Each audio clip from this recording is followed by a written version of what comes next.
మీలో ఎంతమంది పల్లెటూరి వాతావరణాన్ని మిస్ అవుతున్నారు? మన వీడియో చూసారంటే ఆ ఫీలింగే ఉండదండోయ్!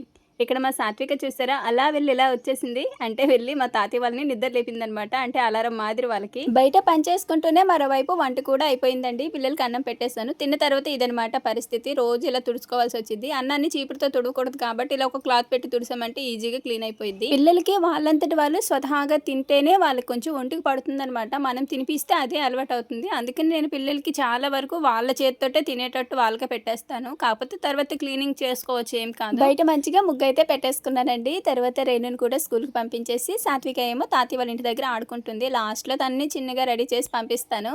ఇంకా నేను కూడా తల తుడుచుకొని ఇంట్లో దీపారాధన అయితే చేసుకున్నాను. దీపారాధన చేశాక ఇంకా మా పూర్ణిమ అప్పటి వరకు చదువుకుంటుంది ఎగ్జామ్స్ కాబట్టి. ఇంకా తర్వాత తను బట్టలు ఉతుకుతుంటే నేను మొత్తం అన్నీ కూడా జాడించేశాను. ఇప్పుడైతే ఈ బాధ లేదండోయ్! వాషింగ్ మిషన్ అయితే తీసుకున్నాను. ఎంతోమంది ఎప్పటినుంచో చెప్తున్నారు. కానీ నేను చాలా లేట్‌గా అది బిజినెస్ స్టార్ట్ చేశాక ఇప్పుడు కొంచెం పని ఎక్కువైంది కాబట్టి తీసుకున్నాను. అది ఇంకో వీడియోలో చూపిస్తానండి. పిల్లల వరకైతే పులిహోర చేసి పెట్టేస్తాను. ఇంకా మాకైతే బీరకాయను వేరుశెనగ పప్పులేసి చిన్నగా తర్వాత కూర అయితే వండేసాను. ఇంకా అన్నం తినేసిన తర్వాత మా వారు మార్కెట్ నుంచి వస్తూ పుచ్చకాయలు తీసుకొచ్చారనమాట. అసలే ఈ వేసవి కాలంలో ఎక్కువ వీటికే డిమాండ్ కదా! ఇక సమ్మర్ వచ్చింది కాబట్టి వారానికి 2, 3 సార్లు అయినా సరే ఖచ్చితంగా పుచ్చకాయ తింటేనే మంచిదండి. ఎందుకంటే ఇదంతా చలవ కాబట్టి. ఇప్పుడు స్టార్టింగ్‌లోనే ఎండలు ఇలా ఉన్నాయి. ఇంకా ముదిరే కొద్దీ ఎలా ఉంటాయి అసలు. ఏందో ఈ సంవత్సరం ఎండలు బాగా ఉన్నాయండి. నెక్స్ట్ అయితే ఈ చీరతోటైతే 2 లంగాలైతే కుట్టానండి. మా పెద్దొదిన కోసం అనమాట. పొలంలో నీళ్లు పెట్టడానికి, కాయలు కోసేటప్పుడు వేసుకోవడానికి బావుంటాయని. మామూలుగా ఈ లంగాలు మా సైడ్ అమ్మ వాళ్ళ సైడ్ అయితే ఎక్కువగా పత్తిలేరడానికి ఉపయోగిస్తాము. సో, ఇలా అనమాట 2 లంగాలైతే అయినాయి. నెక్స్ట్ సాయంత్రం చేసి కొంచెం గార్డెన్‌లోని మొక్కలు బాగా పెరిగిపోయి పువ్వులు రావట్లేదనమాట. కొమ్మలు కొమ్మలుగా వచ్చేయడం వల్ల. అందుకని కొన్ని కొమ్మలైతే తుంచేసి ఒక 3, 4 మాత్రమే ఉంచాను.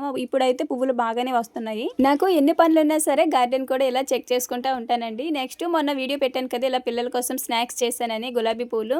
అవి కూడా ఈ రోజే చేశాననమాట. అంటే సాయంత్రం నుంచి గంటన్నర, 2 గంటలు అవుతది. అలా నిలబడే ఉన్నాను కాళ్ళు నొప్పులు ఇవి చేయటానికి. పిల్లలకి స్నాక్స్ పద్దాక వెతుక్కోలేము కదా! అందుకని ఇవి చేసి పెట్టేశాను. ఇవి వండడం పూర్తయ్యేసరికి టైం కూడా రాత్రి 7 అయిపోయింది. ఇంకా మరోవైపు అయితే బియ్యం కడిగేసి పెట్టేస్తాను. ఉదయం వండిన కూర ఉందనమాట. ఇంకా అందుకని ఒక అన్నం వండేసాను. మరోవైపు బయట పిల్లలకి స్నానాలు అవి చేపించేసి కిచెన్ కూడా నీట్‌గా క్లీనింగ్ అయితే చేసుకుంటున్నా. ఏదైనా వంట చేసేటప్పుడు వెంటనే క్లీనింగ్ అయిపోతేనే బావుంటుంది. కనీసం ఆ కడగవలసిన గిన్నెలన్నీ ఒక బేసిన్‌లో వేసి పక్కన పెట్టేస్తాను. అక్కడే అలా ఉన్నదంటే మాత్రం కౌంటర్ టాప్ నాకేంటంటే కొంచెం క్లీన్‌గా ఉండాలి. అంటే కొంచెం ఫ్రీగా ఉండాలనమాట. ఏది అక్కడ ఉండకూడదు. సో, అలా క్లీన్ చేసేసుకున్నానండి. సో, ఇదనమాట ఈరోజు వీడియో. మరో మంచి వీడియోతో మళ్ళీ మీ ముందుకొస్తాను. బాయ్.